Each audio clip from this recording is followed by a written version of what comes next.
You are looking at Julian's pronunciation guide, where we look at how to pronounce better some of the most mispronounced words in the world, like this other curious word. But how do you say what you're looking for today? We are looking at how to pronounce this name, and we'll be looking at how to say more confusing names too many people get wrong. Stay tuned.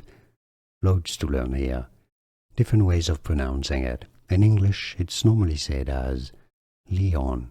Leon. Yes, that's easy.